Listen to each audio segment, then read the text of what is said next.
ونستعينه ونستغفره ونؤمن به ونتوكل عليه ونعوذ بالله من شرور أنفسنا ومن سيئات أعمالنا من يهده الله فلا مضل له ومن يضلله فلا هادي له ونشهد أن لا إله إلا الله وحده لا شريك له ونشهد أن سيدنا ونبينا ومولانا محمدا عبده ورسوله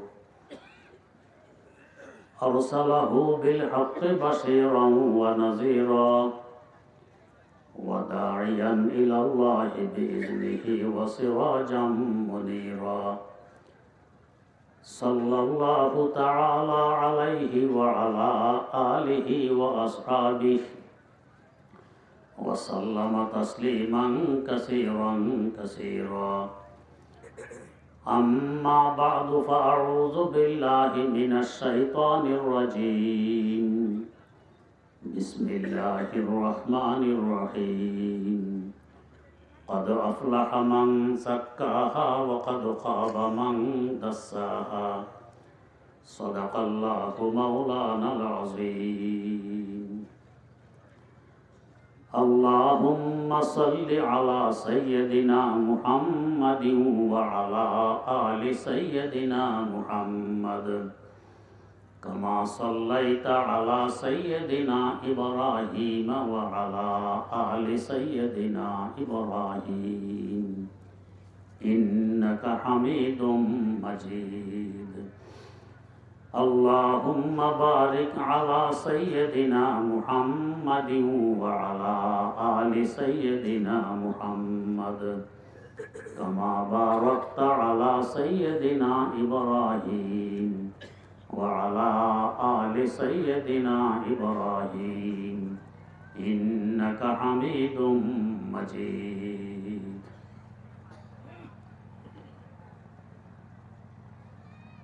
এই মজলিসের নাম ইসলাহি যুগ। ইসলাহ মানে সংশোধন। কিসের সংশোধন? আত্মার সংশোধন। আমরা দেহ এবং আত্মার সমন্বয়ে গঠিত মানুষ। দেহের তুলনায় আত্মার মূল্য কোটি কোটি গুণ বেশি।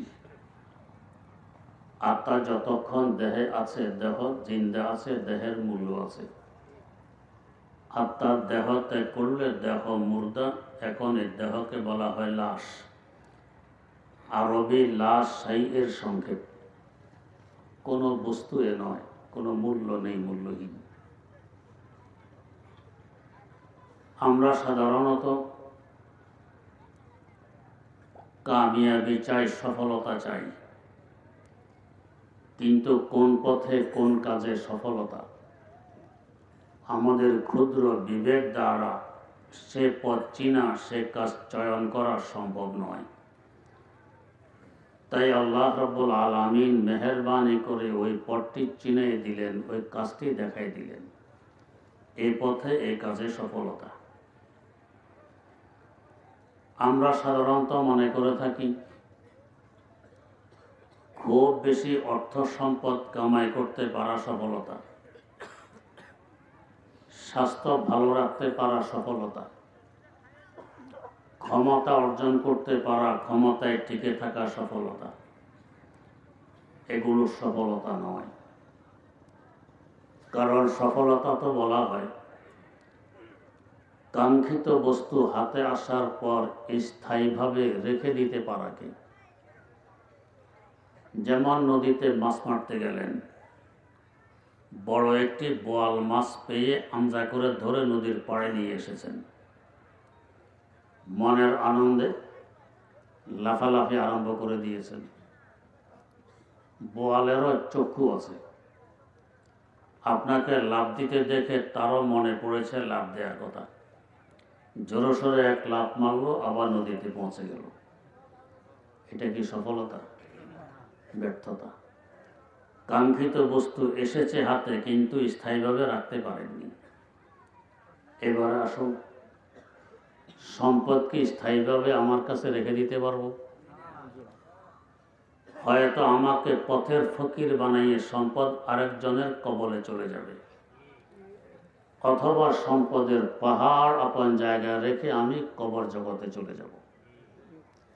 তেমনিভাবে স্বাস্থ্য সবসময় ধরে রাখতে পারবো? বার্ধক্য আসলে একসময় বিছানায় পড়ে যেতে হয়। তেমনিভাবে ক্ষমতা সবসময় ধরে রাখতে পারবো? পারবো না। বোঝা গেছে এগুলো সফলতা নয়। সফলতা কি? আল্লাহ পাক জানায় দিলেন, বান্দা, তোমার ধারণা সফলতা তোমার বাইরে, ধারণাটি ভুল। সফলতা এবং ব্যর্থতার সম্পর্ক তোমার ভিতরের সাথে। তোমার ভিতরে যে আত্মা আছে, আত্মাকে যদি পরিশুদ্ধ করতে পারো, এটার নাম সফলতা। আত্মা যদি কলুষিত হয়ে যায়, এটার নাম ব্যর্থতা। তো সফলতা এবং ব্যর্থতা বাইরে নয়, তোমার ভিতরে। এখন বোঝার বিষয়, আত্মা পরিশুদ্ধ করব কিভাবে, কাকে বলে আত্মা পরিশুদ্ধ হওয়া? কথাটি সহজে বুঝতে হলে ভূমিকা স্বরূপ কয়েকটি কথা আগে বুঝে নিতে হবে। সেই কথাগুলো হলো, আল্লাহ রাব্বুল আলামিন আমাদেরকে সৃষ্টি করেছেন 10টি বস্তু দিয়ে, 4টি প্রসিদ্ধ, 6টি অপ্রসিদ্ধ। মূল বস্তু 10টি। সে 10 বস্তু কি? 5টি আমাদের ভিতরে, 5টি বাইরে। ভিতরের 5টি যথাক্রমে মাটি, পানি, বাতাস, আগুন। আর এই 4 বস্তুর সমন্বয়ে একটি ভাব সৃষ্টি হয়, যাকে বলা হয় নফস। এই 5 বস্তু আমাদের ভিতরে, মাটি, পানি, বাতাস, আগুন ও নফস আমাদের ভিতরে। আরো 5 বস্তু আছে, ওগুলো বাইরে। সে 5 বস্তু কি? সে 5 বস্তু যথাক্রমে রূহ, কলব, সির, খফি ও আখফা। 5 বস্তু বাইরে। বাইরে কোথায়? বাইরে আরশে মুআল্লারও উপরে। কত উপরে? মাইল কিলোমিটার দিয়ে মাপজোপ দেয়া সম্ভব নয়, আন্দাজ করাও কঠিন। একটু ধারণা দেওয়ার চেষ্টা করছি। আমরা যেখানে বসবাস করছি, এই জায়গাটি একটি গ্রহ, নাম হলো পৃথিবী। আয়তন প্রায় 20 কোটি বর্গ মাইল। এই পৃথিবী নামক গ্রহটির চতুর্দিকে একটি জগৎ আছে, যে জগৎকে বলা হয় সৌরজগৎ। পৃথিবীর সাথে আরো 7টি গ্রহ, মোট 8টি গ্রহ, কিছু উপগ্রহ ও অসংখ্য ধূমকেতু মিলে সৌরজগৎ গঠিত হয়। কোন কোন গ্রহ আমাদের পৃথিবী থেকে অনেক বড়, ঘোরে অনেক দ্রুত গতিতে। যেমন আমাদের পৃথিবী নামক গ্রহ সেকেন্ডে 20 কিলোমিটার গতিতে ঘুরতেছে, আমরা টের পাই না। এই 20 কিলোমিটারকে 60 দিয়ে গুণ দিলে গুণফল হবে মিনিটের গতি। ওই গুণফলকে আবার 60 দিয়ে গুণ দিলে গুণফল হবে ঘন্টার গতি। কত দ্রুত ঘুরতেছে! এই দ্রুত ঘুরতে গিয়ে যদি একটি গ্রহ আরেকটি গ্রহের সাথে ধাক্কা খায়, কেমন মারাত্মক অ্যাক্সিডেন্ট ঘটবে। গাড়ির ফুল স্পিডে চলার সময় অ্যাক্সিডেন্ট করলে মারাত্মক হয়, আস্তে আস্তে চলার সময় অ্যাক্সিডেন্ট করলে মেচামুচা হয়, তেমন মারাত্মক হয় না। এই গ্রহগুলো এত দ্রুত ঘুরতেছে, এই অবস্থায় ধাক্কা লাগলে কেমন মারাত্মক অ্যাক্সিডেন্ট ঘটবে। তাই আল্লাহ রাব্বুল আলামিন এদের মধ্যখানে অনেক দূরত্ব রেখে দিয়েছেন, এরা কাছাকাছি হয়ে ঘোরে না। যেমন আমাদের পৃথিবী নামক গ্রহের সবচেয়ে কাছের গ্রহ হইল মঙ্গল গ্রহ। এই কাছের গ্রহটিও পৃথিবী থেকে 8 কোটি কিলোমিটার দূর দিয়ে ঘুরে, বাকিগুলো আরো দূরে। এত দূর দূর দিয়ে এত বড় বড় 8টি গ্রহ ঘুরতেছে, কিছু উপগ্রহ ঘুরতেছে, অসংখ্য ধূমকেতু আছে। সৌরজগৎটি কত বড় চিন্তা করুন। আমাদের 20 কোটি বর্গমাইল আয়তনের পৃথিবীকে সৌরজগতের সাথে তুলনা করলে একটি ধূলিকণার কোটি ভাগের 1 ভাগও মনে হবে না এই 20 কোটি বর্গমাইল আয়তনের পৃথিবীকে। সৌরজগৎটি এত বড়। আবার এই সৌরজগতের চতুর্দিকে আরেকটি জগৎ আছে, যে জগৎকে বলা হয় গ্যালাক্সি, মিল্কি ওয়ে। যারা মহাশূন্য নিয়ে গবেষণা করেন তারা বলেন 15,000 কোটিরও অধিক সৌরজগৎ মিলে একটি গ্যালাক্সি গঠিত হয়। আবার এই সৌরজগৎগুলোও একটি আরেকটির সাথে লেগে নেই। 2 সৌরজগতের মধ্যখানের দূরত্ব তারা মাপ দিয়ে বের করেছেন 33 লক্ষ আলোকবর্ষ। মানে আলোর গতি সেকেন্ডে 3 লক্ষ কিলোমিটার। মাইল হিসাবে 1,86,000 মাইল। কিলোমিটার হিসাবে প্রায় 3 লক্ষ কিলোমিটার হলো আলোর গতি। 1 সেকেন্ডে এত দূরে যায়। এভাবে যদি সেকেন্ডে 3 লক্ষ কিলোমিটার গতিতে আলো সামনে চলতে থাকে, তো সেকেন্ড নয়, মিনিট নয়, ঘন্টা নয়, দিন নয়, সপ্তাহ নয়, মাস নয়, বছর নয়, দীর্ঘ 33 লক্ষ বছর যাবৎ চলতে থাকলে যত দূর পর্যন্ত পৌঁছবে, একটি সৌরজগৎ থেকে আরেকটি সৌরজগৎ এত দূর দূর দিয়ে ঘোরাঘুরি করে। তাহলে গ্যালাক্সিটি কত বড় চিন্তা করুন। আবার এই গ্যালাক্সির চতুর্দিকে আরেকটি জগৎ আছে যাকে বলা হয় গ্যালাক্সি গুচ্ছ। 15,000 কোটিরও অধিক গ্যালাক্সি মিলে একটি গ্যালাক্সি গুচ্ছ গঠিত হয়। গ্যালাক্সির দূরত্ব সৌরজগতের তুলনায় আরো লক্ষ লক্ষ গুণ বেশি। তাহলে গ্যালাক্সি গুচ্ছটি কত বড় চিন্তা করুন। এই গ্যালাক্সি গুচ্ছের চতুর্দিকে আরেকটি জগৎ আছে যাকে বলা হয় মহাগ্যালাক্সি। 15,000 কোটিরও অধিক গ্যালাক্সি গুচ্ছ মিলে একটি মহাগ্যালাক্সি গঠিত হয়। গ্যালাক্সি গুচ্ছের দূরত্ব গ্যালাক্সির তুলনায় আরো কোটি কোটি গুণ বেশি। তাহলে মহাগ্যালাক্সিটি কত বড় চিন্তা করুন।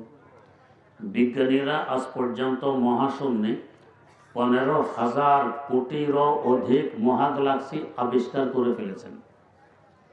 কত দূর পর্যন্ত বিজ্ঞান পৌঁছে গেছে। এরপরেও কোরআয় হাওয়া এখনো অতিক্রম করতে পারেনি। এই যা কিছু বললাম সব কোরআয় হাওয়া তথা বাতাসের দেশের ভিতরে ঘোরাঘুরি করে। এর অসংখ্য গণিত লক্ষ কোটি কিলোমিটার উপর দিয়ে বেষ্টনী দিয়ে আছে কোরআয়ে জামহারির, ঠান্ডার দেশ। এরও অসংখ্য গণিত লক্ষ কোটি কিলোমিটার উপর দিয়ে বেষ্টনী দিয়ে আছে কোরআয়ে নার, আগুনের দেশ। এরও অসংখ্য গণিত লক্ষ কোটি কিলোমিটার উপর দিয়ে বেষ্টনী দিয়ে আছে আকাশ। এই সব কিছুকে ফুটবলের ন্যায় পেটের ভিতরে নিয়ে আকাশও ঘুরতেছে। তাহলে আকাশটি কত দূর দিয়ে বেষ্টনী দিয়ে আছে চিন্তা করুন। দারেমি শরীফে একটি হাদিস বর্ণিত, হযরত রাসূল আকরাম সাল্লাল্লাহু আলাইহি ওয়াসাল্লাম ইরশাদ ফরমান, আমাদের জমিন থেকে আকাশের দূরত্ব যে পরিমাণ, আকাশটি মোটাও এই পরিমাণ। তার মানে জমিন থেকে আকাশের পেট যে পরিমাণ দূরত্বে, আকাশের পিঠ এর থেকে দ্বিগুণ দূরত্বে। এরপরে আবার এই পরিমাণ জায়গা ফাঁকা, তারপর দ্বিতীয় আকাশ। ওই আকাশটিও ফাঁকা পরিমাণ মোটা। এই প্রথম আকাশকে ফুটবলের ন্যায় পেটের ভিতরে নিয়ে ঘুরতেছে দ্বিতীয় আকাশটি। তো প্রথম আকাশকে দ্বিতীয় আকাশের সামনে তুলনা করলে একটি ধূলিকণার কোটি কোটি কোটি কোটি ভাগের 1 ভাগও মনে হবে না। দ্বিতীয় আকাশ এত বড়। এরপরে আবার এই পরিমাণ জায়গা ফাঁকা, তারপর তৃতীয় আকাশ। ওই আকাশটিও ফাঁকা পরিমাণ মোটা। এভাবে চতুর্থ আকাশ, পঞ্চম আকাশ, ষষ্ঠ আকাশ, সপ্তম আকাশ। এই 7 নম্বর আকাশটি যে বিরাট বিশাল 6টি আকাশকে পেটের ভিতরে নিয়ে আছে, ওই আকাশটি কত বড়। এর অসংখ্য গণিত লক্ষ কোটি কিলোমিটার উপর দিয়ে বেষ্টনী দিয়ে আছে সিদরাতুল মুনতাহা। এই পর্যন্ত হলো নিম্ন জগতের ঊর্ধ্ব সীমানা। সিদরাতুল মুনতাহা থেকে উপরের দিক হলো ঊর্ধ্ব জগৎ। এই ঊর্ধ্ব জগৎ আর নিম্ন জগৎ, দুই জগতের মধ্যবর্তী বর্ডারের নাম হলো সিদরাতুল মুনতাহা। এরও অসংখ্য গণিত লক্ষ কোটি কিলোমিটার উপর দিয়ে বেষ্টনী দিয়ে আছে আমার আপনার বাপের বাড়ি, আদি বাসস্থান জান্নাত। আল্লাহ পাক বলেন, ওয়ালাকাদ রাআহু নাযলাতান উখরা ইনদা সিদরাতিল মুনতাহা ইনদাহা জান্নাতুল মাওয়া। সিদরাতুল মুনতাহার উপর দিয়ে সব কিছুকে পেটের ভিতর নিয়ে বেহেশত। তাহলে বেহেশতি কত বড়! এখান থেকে একটি প্রশ্নের উত্তর পেয়ে যাই। প্রশ্ন হলো, আলেম ওলামাদের কাছে আপনারা একটি হাদিস শুনে থাকেন যে সবচেয়ে নিম্নমানের বেহেশতিকে বেহেশতের জায়গা দেয়া হবে কমস কম এই দুনিয়ার মতো 10 দুনিয়ার সমান। এত জায়গা মিলবে কোথায়? এত বড় বেহেশত থেকে 10 দুনিয়া কেন, 10 লক্ষ দুনিয়া যদি দেয়া হয় জায়গার টান পড়বে? হাকিমুল ইসলাম আল্লামা কারি তৈয়ব সাহেব রহমতুল্লাহ আলাইহি লেখেন, তো একবার হযরত জিবরিল আমিন আলাইহিস সালাম আল্লাহ পাকের দরবারে দরখাস্ত পেশ করলেন যে আল্লাহ, নেককার মুমিন বান্দাদের জন্য বেহেশত সাজিয়ে রেখেছেন, একটু দেখে আসতে মন চায়। মানুষ যখন স্টেজ সাজায় কিংবা বিলাসবহুল বাড়ি নির্মাণ করে অনেকে দেখতে যায়, তো জিবরিল আমিনও দরখাস্ত দিলেন, দেখতে মন চায়। আল্লাহ পাক অনুমতি দিলেন, ভিতরে ঢুকলেন, উঠতেছেন আর দেখতেছেন। উড়ার গতি কেমন? বুখারী শরীফের ব্যাখ্যা গ্রন্থ ফজলুল বারীতে উল্লেখ আছে, একবার তাকে জিজ্ঞেস করা হলো, জনাব আপনার গতি কেমন? 1 ঘন্টায় কত কিলোমিটার? বললেন যে আমার গতি কি বুঝবে, একটি ঘটনা বলছে, আন্দাজ করতে পারবে। কি ঘটনা? ঘটনা হলো আল্লাহর পয়গম্বর হযরত ইউসুফ আলাইহিস সালামকে তার ভাইরা যখন কূপে ফেলে দেয়, ওই মুহূর্তে আমি ছিলাম সিদরাতুল মুনতাহায়। কত উপরে? কূপে ফেলে দেওয়ার পর আল্লাহ পাকের পক্ষ থেকে আদেশ আসলো, ও জিবরাইল, আমার পয়গম্বর ইউসুফকে তার ভাইয়েরা কূপে ফেলে দিয়েছে, তিনি পানিতে পৌঁছার আগে আগে তুমি গিয়ে তাকে তুলে ধরো। তো কূপে ফেলে দেওয়ার পর আদেশপ্রাপ্ত হলাম আমি সিদরাতুল মুনতাহায়। সেখান থেকে জমিনের কেনানের কূপে এসে তাকে তুলে ধরেছি, তখনও তার পা মোবারক পানি পর্যন্ত পৌঁছতে পারেনি। গতি কেমন! একজন মানুষকে কূপে ফেলে দিলে পানি পর্যন্ত পৌঁছতে অন্তত ঘন্টা 10-12 তো লাগার কথা। ফেলে দেয়া মাত্রই তো যুগ। এর আগে তিনি এসে তাকে তুলে ধরেছেন, তখনও তার পা মোবারক পানি পর্যন্ত পৌঁছতে পারেনি। গতিটা কেমন! এমন গতি হবেই না বা কেন? আমরা আন্তর্জাতিক প্লেনে উড়াউড়ি করি, 2খানা পাখা দিয়ে ওড়ে। পাখাগুলো কত বড়? হয়তো 100 হাত লম্বা হবে, 30 হাত চওড়া হবে। এই 100 বাই 30 হাত 2খানা পাখা দিয়ে ওড়ে ঘন্টায় 1 থেকে 1,500 কিলোমিটার গতিতে। হযরত জিবরিল আমিন আলাইহিস সালাম যে ওড়েন কত বড় পাখা দিয়ে! মুসনাদে আহমদ বিন হাম্বল একটি বিশাল হাদিসের কিতাব, 52 খণ্ডে।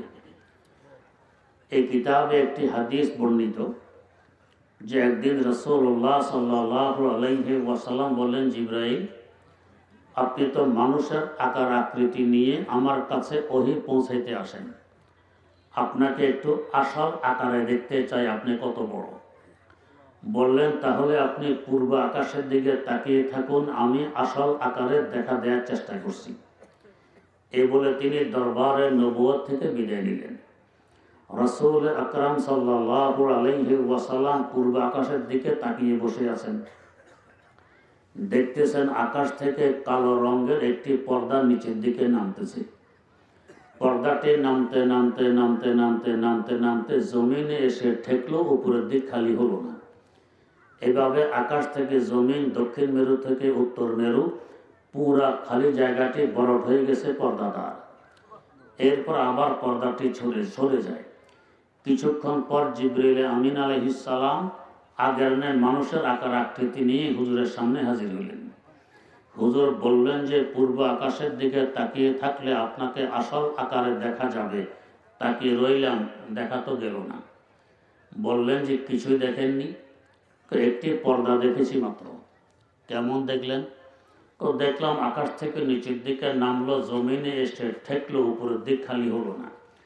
এভাবে আকাশ থেকে জমিন, দক্ষিণ মেরু থেকে উত্তর মেরু, পুরা খালি জায়গাটি বরফ হয়ে গেছে পর্দা দ্বারা। এই তো দেখলাম। হযরত জিবরিল আমিন বললেন, ও আল্লাহর রাসূল, এটি কোনো পর্দা ছিল না, ছিল আমি জিবরাইলের একখানা পাখা। এই একটি পাখাকে তার আসল আকার দিয়ে নিচে নামাইলাম। এতে আকাশ থেকে জমিন, দক্ষিণ মেরু থেকে উত্তর মেরু, পুরা খালি জায়গাটি বরফ হয়ে গেছে। এমন বিরাট বিশাল পাখা আল্লাহ পাক আমাকে দান করেছেন মোট 600 খানা। বাকি 599টি পাখা কোথায় রাখবো সেই জায়গা তো এখানে নেই। এমন বিরাট বিশাল 600 পাখা মেরে যিনি উড়বেন, তার উড়ার গতিটা কেমন হবে? এই গতিতে বেহেশতে ঢুকে উঠতেছেন আর দেখতেছেন, উঠতেছেন আর দেখতেছেন। কয়েক লক্ষ বছর উড়ার পর জিজ্ঞেস করতেছেন, আল্লাহ বেহেশতের ওই কিনারা আর কত দূরে? এবার চিন্তা করুন বেহেশত কত বড়। তো 10 দুনিয়া কেন, 10 লক্ষ দুনিয়ার সমান যদি দিয়ে দেওয়া হয়, জায়গার টান পড়বে? পড়বে না। এরও অসংখ্য গণিত লক্ষ কোটি কিলোমিটার উপর দিয়ে বেষ্টনে দিয়ে আছে কুরসি। আল্লাহ রাব্বুল আলামিন বলেন, ওয়াসিআ কুরসিয়ুহুস সামাওয়াতি ওয়াল আরদ। তার কুরসি সকল আকাশ এবং জমিনকে বেষ্টনে দিয়ে আছে। কুরসিটি কত বড়! এরও অসংখ্য গণিত লক্ষ কোটি কিলোমিটার উপর দিয়ে বেষ্টনে দিয়ে আছে আরশে মুআল্লা। আরশ মানে সিংহাসন। তাহলে সিংহাসনটি কত বড়? যার সিংহাসন এত বড়, ওই আল্লাহ কেমন মহান! আরশে মুআল্লার উপরে লেখা আছে, গালাবাত রহমতি গজবি। আমার রহমত আমার গজব থেকে অনেক বেশি। তার মানে আরশে মুআল্লার উপরে রহমতের বেষ্টনী, নূরের বেষ্টনী। এখানে একটি কথা বুঝার, আরশে মুআল্লার উপর দিয়ে চতুর্দিকে রহমত আর নূরের বেষ্টনী, আর আমাদের কাছে একটি নূরের কেন্দ্র, রহমতুল লিল আলামিন সাল্লাল্লাহু আলাইহি ওয়াসাল্লাম। রহমতের একটি মার্কাজ এখানে, আরেক বেষ্টনী উপরে, দুই রহমতের মধ্যখানে আমরা। না হয় যেভাবে নাফরমানের ভিতরে পুরা দুনিয়া নিমজ্জিত, এক ফোঁটা পানি পাওয়ার যোগ্যতা আমাদের আছে? নেই। সারা পৃথিবীতে বর্তমানে প্রায় 750 কোটির মতো মানুষ বসবাস করছে। এদের মাত্র 200 কোটি থেকেও কম হইল মুসলমান। বাকি 550 কোটি থেকেও বেশি কাফের, মুশরিক, নাস্তিক, মুরতাদ। এই 200 কোটি মুসলমানদের হিসাবে তাসলিমা নাসরিনও আছে, ডক্টর আহমদ শরীফও আছে। বাস্তব হিসাব করলে মুমিন মুসলমান কয়জন পাওয়া যাবে? এমন লোক আমার সামনে আছে, মসজিদে এসে জামাতে নামাজ পড়ে, মুখের দাড়ি আছে, মাথায় টুপি আছে, গায়ে পাঞ্জাবিও আছে। আমার কাছে এসে বলতেছে, হুজুর এখন দুনিয়াটা চাই, আখিরাত পরে দেখা যাবে। তাহলে বলেন তো ঈমান আছে? বাস্তবে ঈমানদার কয়জন? যে কজন ঈমানদার আছে এদের মধ্যে আল্লাহ পাকের বিধিবিধান 16 আনা মেনে চলে কয়জন? বলতে গেলে পুরো দুনিয়া নাফরমানির অন্ধকারে নিমজ্জিত। এরপর আমাদের থাকা, খাওয়া, পড়া, সুখ, শান্তি, রিজিক সবকিছু তিনি দিয়ে চলছেন। কি কারণে? উপরা রহমত, এখানে রহমত। আল্লাহর এক ওলি বলেছিলেন, আয় রব তো কারিমি ও রাসূলে তো কারিমি, আয় রব তো কারিমি ও রাসূলে তো কারিমি, সদ শুকর কে হাসতে মুমিয়ানে দো কারিমি, সদ শুকর কে হাসতে মুমিয়ানে দো কারিমি। আল্লাহ, তুমি এক মেহেরবান খোদা, তোমার হাবিব সাল্লাল্লাহু আলাইহি ওয়াসাল্লাম আরেক মেহেরবান রাসূল, দুই মেহেরবানের মধ্যখানে আমরা গুনাহগার। তা আশাবাদী ফেলে দিবে না। যারা নিষ্ঠুর তারা তাড়িয়ে দেয়, আর যাদের অন্তর নরম তারা টেনে বুকে জড়াইয়ে ধরে। আল্লামা হালি মুসাদ্দাসের মধ্যে মুনাজাত লিখেছেন, ও হাম নেক হ্যাঁ ইয়া বদ হ্যাঁ ফেরা ফের হ্যাঁ তোমারে, হাম নেক হ্যাঁ ইয়া বদ হ্যাঁ ফেরা ফের হ্যাঁ তোমারে, निस्बत बहुत अच्छी है मगर हाल बुरा है, निस्बत बहुत अच्छी है मगर हाल बुरा है। আল্লাহ, আমি নেককার হইয়া বদকার, আমার সম্পদ তোমার দিকে তাকাইলে আমি তোমার বন্ধু, তোমার হাবিব সাল্লাল্লাহু আলাইহি ওয়াসাল্লাম তাকাইলে আমি তার উম্মত। সম্বন্ধে উঠতে তাই আশাবাদী আমাকে ফেলে দিতে পারবে। এখানে রহমতের কেন্দ্র, চতুর্দিকে রহমতের বেষ্টনী, যার বরকতে আমাদের থাকা খাওয়া পড়া সুখ শান্তি রিজিক সব চলছে, কবে সব বন্ধ হয়েছে। ওই যে রহমতের দেশ আসে মালার উপরে, সেখানে থাকে আমাদের এই বাইরের পাঁচ বস্তু, আমাদের রূহ, আমাদের কলব, আমাদের সির, আমাদের খফি, আমাদের আকফা, এদের বাস হলো আসে মালার উপরে রহমতের দেশে। ওরা হলো নূরি। এখানে যে পাঁচ বস্তু এরা হলো খাঁটি। ওই পাঁচ বস্তুর সাথে যদি এই নিচের পাঁচ বস্তুকে যোগাযোগ করাই দিতে পারি, ওই পাঁচ বস্তুর প্রভাব এই পাঁচ বস্তুর মধ্যে পড়বে, এরাও নূরি হবে, এরাও রহমতের ভাগ পাবে, তখন বুঝবো আত্মা বিশুদ্ধ হয়ে গেছে। আর যদি ওই পাঁচ বস্তু ভিন্নমুখী, এই পাঁচ বস্তু ভিন্নমুখী, তখন বুঝবো আত্মা কলুষিত হয়ে গেছে। তার মানে আমাদের এক সম্পর্ক নূরের সাথে, আর এক সম্পর্ক খাকের সাথে। আখলাকে মোহসেন একটি সুন্দর কিতাব ফার্সি ভাষায়, এই কিতাবে লেখা আছে আজম আল্লাহ একে বাহারা দারি ওয়াজবাহা ইয়ামিনি জোহাম, আজম আল্লাহ একে বাহারা দারি ওয়াজবাহা ইয়ামিনি জোহাম, বগজরাজ হেজে বাহায়েম কেজমালা একে বগজারি।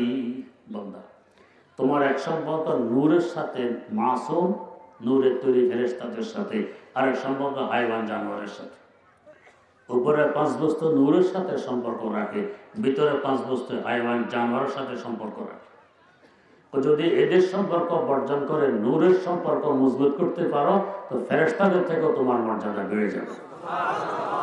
ফেরেশতারা তখন আফসোস করবে, এর মতো মানুষ কেন হতে পারলাম না, হলে তো আমার মর্যাদা ওই পরিমাণ বাড়ত। আর যদি খোদা না করুক তার বিপরীত ঘটে, নূরের সাথে সম্পর্ক নেই, খাকের সাথে, হাইওয়ান জানোয়ারের সাথে সম্পর্ক। তো এই শেরের সাথে মিল রেখে আমার একটি শের, ওয়ারশাওয়াদ খাসলাত তোরা মিসলে বাহায়েন আয় বশর, ওয়ারশাওয়াদ খাসলাত তোরা মিসলে বাহায়েন আয় বশর, খারো আজ হায়ওয়ান সবি এসে মালায়েকে বগজারি, খারো আজ হায়ওয়ান সবি এসে মালায়েকে বগজারি। ওই সম্পর্ক গড়ে তুলতে পারলাম না, তাহলে হাইওয়ান জানোয়ার থেকে আমি আরো নিকৃষ্ট হয়ে যাব। আমার কথা না, আমার আল্লাহর কথা। বালহুম আদম, কেন এত নিকৃষ্ট? ছিলাম তো আশরাফুল মাখলুকাত। ভালো কিছু নষ্ট হলে বেশি নষ্ট হয়, খারাপ কিছু নষ্ট হলে এত বেশি নষ্ট হয় না। গরু ছাগল ঘাস খায়, ভুসি খায়, এত দামি নয়। আমরা বিরিয়ানি, কালিয়া, কোপ্তা, কাচ্চি, পোলাও, কোরমা, কত দামি দামি খাবার, এক এক প্লেট 1000 টাকাও মূল্য দিতে হয়। গরু ছাগলের ভুসি এক প্লেট 10 টাকাও হবে না। এদের এই খারাপ বস্তু পেটে যাওয়ার পর আবার বেরিয়ে আসে, আমরা বলি গোবর। নিজ হাতে ব্যবহার করে গাছের গোড়ায় দেই, ক্ষেত খামারে দেই, আবার রোদ্রে শুকিয়ে ভাত তরকারিও ভাগ করি।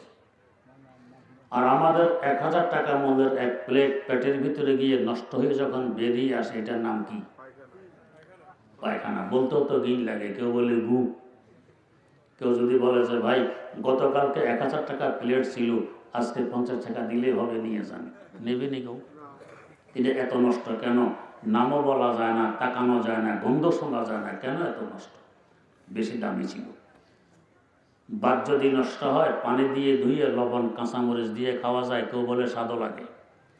আর বিরিয়ানি নষ্ট হইলে একেবারে পায়খানার গন্ধ, সাবান শ্যাম্পু দিয়ে ধুলে এটা খাওয়া অসম্ভব, যায় না। তো ছিলাম তো আশরাফুল মাখলুকাত, নষ্ট হয়ে গেলে হাইওয়ান জানোয়ার থেকেও নষ্ট। এখন প্রশ্ন, এত দূরের 5 বছর সাথে এই নিচের 5 বছর যোগাযোগ হবে কিভাবে? আমাদের পৃথিবী থেকে সূর্য 9,30,00,000 মাইল দূরে। সাউনের নিচে তো সূর্যের রৌদ্র আসে না। একখানা আয়না যদি সূর্যের মুখোমুখি করে সাউনের ভিতরে তার ফোকাস ফেলতে যান, সম্ভব হবে কিনা? হবে। আকাশে সূর্যের দিকে যেভাবে তাকানো যায় না, আয়নার ভিতরে সূর্যের দিকে তাকানো যায়? এটাও তাকানো যায় না। আর এই আয়নার মুখোমুখি করে আরেক আয়না দিয়ে ফোকাস আরো দূরে ফেলা যাবে কিনা? এভাবে লক্ষ কোটি আয়নার মাধ্যমে লক্ষ কোটি কিলোমিটার দূর পর্যন্ত সূর্যের ফোকাস নিয়ে যাওয়া যাবে কিনা? যাবে।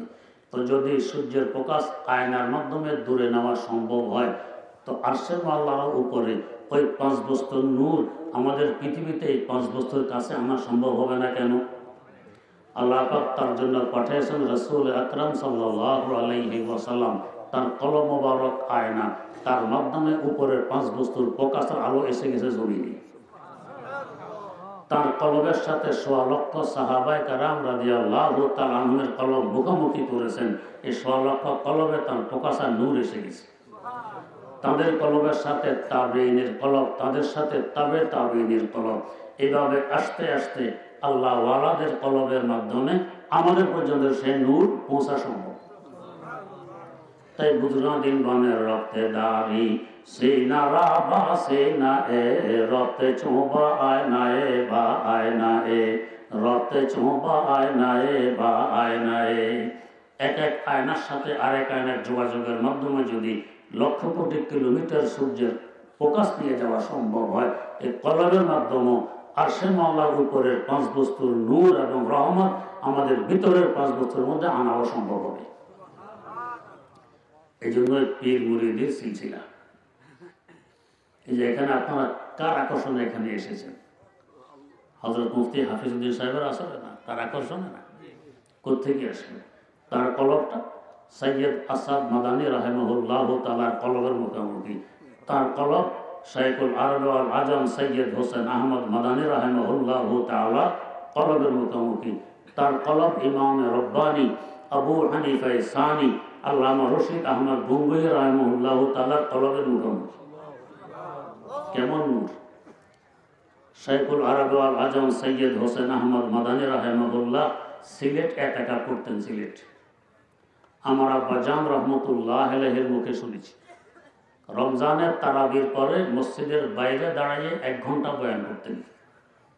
উপরে একটি কারেন্টের বাতি ছিল। আব্বা জানের মুখে শুনেছি কারেন্টের বাতির দিকে তাকাই, হযরতের চেহারা মোবারকের দিকে তাকাই, কারেন্টের বাতি থেকে চেহারার নূরের উজ্জ্বলতা আরো বেশি দেখা যেত। কিভাবে সম্ভব? ইমাম রব্বানীর কলবের সাথে এই কলব মুখোমুখি। আর তাঁর কলব সাইয়্যিদ তায়েফা হযরত হাজী আমদাদুল্লাহ মুহাজির মক্কি রাহিমাহুল্লাহু তাআলার কলবের মুখোমুখি। তার কলব হযরত নূর মোহাম্মদ ঝঞ্ঝানবী রাহিমাহুল্লাহু তাআলার কলবের সাথে মুখোমুখি। হযরত নূর মোহাম্মদ ঝঞ্ঝানবী রহমতুল্লাহ আলাইহির মাজারের একটু দূরে আরেকটা বুজুর্গের মাজার আছে। এক আল্লাহর ওলি হযরত ঝঞ্ঝানবীর কবরের পাশে কিছুক্ষণ দাঁড়িয়ে বলতেছেন যে ওই মাজারওয়ালার আদবের কারণে তিনি নূরটা গুছিয়ে রেখে দিয়েছেন। যদি ওই মাজারটা কাছে না থাকতো তার নূরে পুরো এলাকা নূরান্বিত হয়ে যেত। যার কারণে এদের মাধ্যমে আরশে মাওলার উপরের 5 বস্তুর নূর আর রহমত এখানে এসে গেছে। এই জন্য আল্লাহর ওলিদের সাথে সম্পর্ক রেখে চলতে হয়, তবে আত্মা বিশুদ্ধ হবে। বিশুদ্ধ হইল কিনা বুঝবো কিভাবে? বুঝার আলামত আর চিহ্ন, আগে গান শুনতে ভালো লাগতো, এখন তেলাওয়াত শুনতে ভালো লাগবে। এই যে একটু আগে যে ছোট্ট বাচ্চাটা তেলাওয়াত করে গেল, কেমন লাগলো? আল্লাহু আকবার। আগে মসজিদে আসতে ভালো লাগতো না, সিনেমা হলে ঢুকতে ভালো লাগতো, এখন সিনেমা হলে ঢুকতে খারাপ লাগে, মসজিদে ঢুকতে ভালো লাগে। আগে গান শুনতে ভালো লাগতো, এখন আলেম ওলামাদের ওয়াজ শুনতে ভালো লাগে। আগে নাস্তিক মুরতাদের সাথে সম্পর্ক ছিল, এখন আল্লাহ ওয়ালা আলেম ওলামাদের সাথে সম্পর্ক করতে ভালো লাগে। তাহলে বুঝবো আমার আত্মা এখন বিশুদ্ধ। কাদ আফলাহা মান যাক্কাহা, এই হলো কামিয়াব, এই হলো সফল কাম। আর যদি আগে যে অবস্থা এখনো সেই অবস্থা, তাহলে ওয়া কাদ খাবা মান দাসাহা, আত্মা এখনো কলুষিত, সে ব্যর্থ। আল্লাহ রাব্বুল আলামিন আপনাদেরকে আল্লাহর এক বান্দার আকর্ষণে এখানে নিয়ে এসেছেন। সম্পর্ক রেখে তার পরামর্শ নিয়ে ইনশাআল্লাহ আত্মাকে বিশুদ্ধ করার চেষ্টা করি। ইনশাআল্লাহ দাম বাড়বে, ফেরেশতা থেকেও দাম বেড়ে যাবে। আল্লাহ রাব্বুল আলামিন আমাদেরকে তৌফিক দান করুন। সুবহানাল্লাহি ওয়া বিহামদি, সুবহানাকাল্লাহুম্মা ওয়া বিহামদিক, আশহাদু আল্লা ইলাহা ইল্লা আনতা আস্তাগফিরুকা ওয়া